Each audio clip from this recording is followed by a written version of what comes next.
Hello friends, welcome to my mini kitchen. আজ আমি আপনাদেরকে ব্রেড পকোড়া করে দেখাবো। তো তার জন্য ফার্স্টেই আমি কড়াইটা বসিয়ে দিয়েছিলাম গরম করার জন্য। ওর মধ্যে সাদা তেল দিয়ে নিলাম, 4 টেবিল স্পুন মতন দিয়ে নিয়েছিলাম আমি এখানে। এরপরে আমি এটার মধ্যে গোটা জিরে অ্যাড করে দিচ্ছি।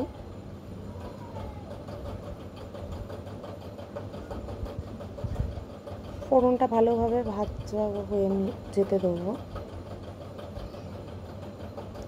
ততক্ষণ আমি আলুগুলোকে সিদ্ধ আলু করে রেখেছিলাম। ফার্স্টে আমি পুর বানিয়ে নিচ্ছি ব্রেড পকোড়াটার।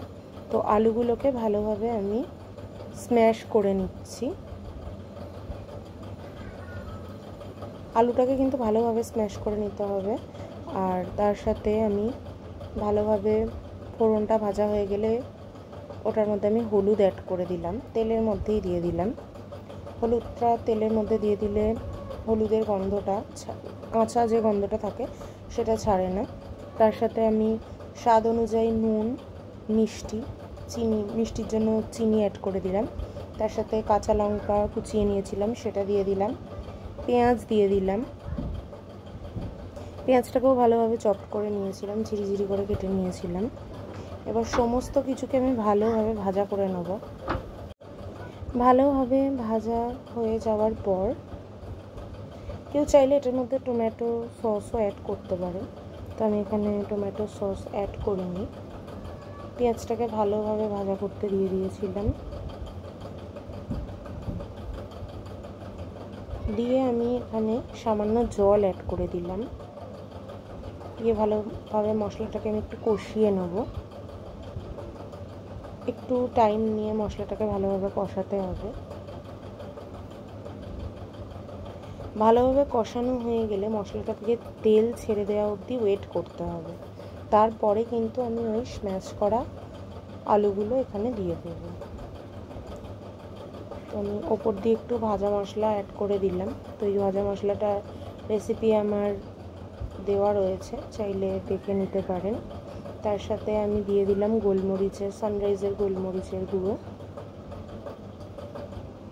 এবার আমি ওই স্ম্যাশ করা আলুটা দিয়ে দিচ্ছি। তো দিয়ে মিক্স করে নিলাম। এবার ব্রেডগুলোকে আমি তিকোণ করে করে কেটে নেব। তো আপনি যেরকম খুশি শেপ দিতে পারেন। তো আমি এইভাবে সাইড করেই কর্নার করে করেই কেটে নিয়েছিলাম। একটা ব্রেড থেকে আমার 2টো পকোড়া হয়ে যাবে।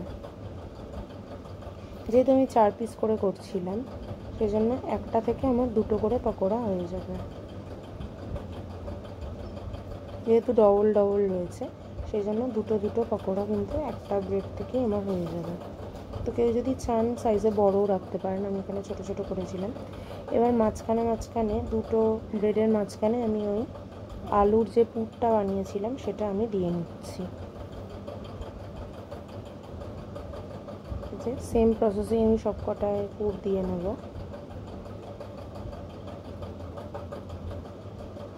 বাড়িতে অতি অবশ্যই একবার ট্রাই করে আমাকে কমেন্টে জানাবেন কেমন লাগলো।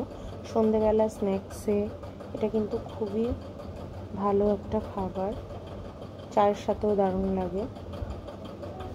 তো আমরা টমেটো সস দিয়ে সার্ভ করেছিলাম। তো আমার এখানে পুরটা দেওয়া হয়ে গেছে। এবারে আমি এটা একটা ব্যাটার বানিয়ে নেবো, যেটা আমরা কোটিং করব। তো তার জন্য ফার্স্টে আমি নুন দিয়ে দিলাম, আর বেসনটা একটু বেশি পরিমাণে এখানে লাগছে।